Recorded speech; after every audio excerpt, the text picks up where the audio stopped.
ಕೋಟಿ ಆಸ್ತಿನ ಇಡಿ ಮುಟ್ಗೋಲ್ ಹಾಕೊಂಡಿದೆ ಅಂತೇಳಿ ಪ್ರೆಸ್ ನೋಟ್ ರಿಲೀಸ್ ಮಾಡಿದ್ರು. ಬಟ್ ಸಿದ್ದರಾಮಯ್ಯನವರು ಹೇಳ್ತಾರೆ ಇದೊಂದು ರಾಜಕೀಯ ಪ್ರೇರಿತ ಪ್ರೆಸ್ ನೋಟ್ ಅಂತ. ಹೌದೌದು, ಅವ್ರು ಸುಟ್ಟರೆ ಅವ್ರದನ್ನ ರಾಜಕೀಯ ಪ್ರೇರಿತ, ಅವ್ರಿಗೆ ಬೇಷ್ ಅಂತಾರೆ. ಎಸ್ ನೋ, ಒಬ್ಬ ಮುಖ್ಯಮಂತ್ರಿಗಳು ಇಷ್ಟು ಮರ್ಯಾದೆ ಕಳ್ಕೊಂಡು ಆ ಮೂಡ ಯಾರ್ದ್ರಿ ಇದು? ಇಡೀ ಮೈಸೂರು ನಗರದ ಬಡವರ ನಿವೇಶನ. ಒಬ್ಬ ಮನುಷ್ಯ ಏನು ಕೇಳ್ತಾನ್ರಿ? ಏನಪ್ಪ ನಾನು ನೆಮ್ಮದಿಯಾಗಿ ಬದುಕೋದು ಸುಖ ಅಲ್ಲ, ನೆಮ್ಮದಿಯಾಗಿ ಬದುಕೋಕೆ ಒಂದು ಸೈಟ್ ಕೊಡಪ್ಪ, 20-30 ಕೊಡಪ್ಪ ಅಂದರೆ ಮನೆಯವರೇ ಬರ್ಕೋ, ಸ್ನೇಹಿತರೇ ಬರ್ಕೋ, MLAಗಳೇ ಬರ್ಕೋ, ಯಾರ್ಯಾರೋ ಬರ್ಕೋ, ಏನು ಅದು ಏನೋ? ಅಯ್ಯೋ ಅಯ್ಯೋ ಅಯ್ಯೋ, ವಿಜಯನಗರ ಸಾಮ್ರಾಜ್ಯದಲ್ಲಿ ಚಿನ್ನ, ಬೆಳ್ಳಿ, ವಜ್ರ, ವೈಡೂರ್ಯ ಬೀದಿಲಿ ಮಾರ್ತಾಯಿದ್ರಂತೆ.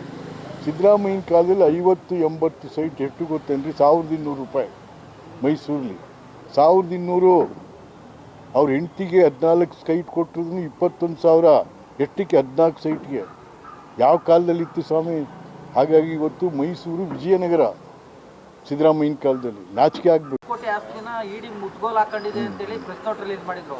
ಬಟ್ ಸಿದ್ದರಾಮಯ್ಯನವರು ಹೇಳ್ತಾರೆ ಇದೊಂದು ರಾಜಕೀಯ ಪ್ರೇರಿತ ಪ್ರೆಸ್ ನೋಟ್ ಅಂತ. ಹೌದೌದು, ಅವ್ರು ಸುಟ್ಟರೆ ಅವ್ರದನ್ನ ರಾಜಕೀಯ ಪ್ರೇರಿತ, ಅವ್ರಿಗೆ ಬೇಷ್ ಅಂತಾರೆ. ಎಸ್ ನೋ, ಒಬ್ಬ ಮುಖ್ಯಮಂತ್ರಿಗಳು ಇಷ್ಟು ಮರ್ಯಾದೆ ಕಳ್ಕೊಂಡು ಆ ಮೂಡ ಯಾರ್ದ್ರಿ ಇದು? ಇಡೀ ಮೈಸೂರು ನಗರದ ಬಡವರ ನಿವೇಶನ. ಒಬ್ಬ ಮನುಷ್ಯ ಏನು ಕೇಳ್ತಾನ್ರಿ? ಏನಪ್ಪ ನಾನು ನೆಮ್ಮದಿಯಾಗಿ ಬದುಕೋದು ಸುಖ ಅಲ್ಲ, ನೆಮ್ಮದಿಯಾಗಿ ಬದುಕೋಕೆ ಒಂದು ಸೈಟ್ ಕೊಡಪ್ಪ, 20-30 ಕೊಡಪ್ಪ ಅಂದರೆ ಮನೆಯವರೇ ಬರ್ಕೋ, ಸ್ನೇಹಿತರೇ ಬರ್ಕೋ, MLAಗಳೇ ಬರ್ಕೋ, ಯಾರ್ಯಾರೋ ಬರ್ಕೋ, ಏನು ಅದು ಏನೋ?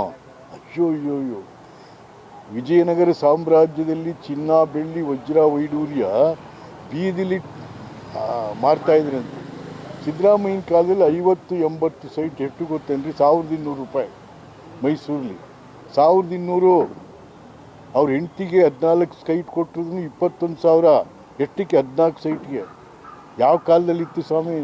ಹಾಗಾಗಿ ಇವತ್ತು ಮೈಸೂರು ವಿಜಯನಗರ ಸಿದ್ದರಾಮಯ್ಯನ ಕಾಲದಲ್ಲಿ ನಾಚಿಕೆ ಆಗಬೇಕು.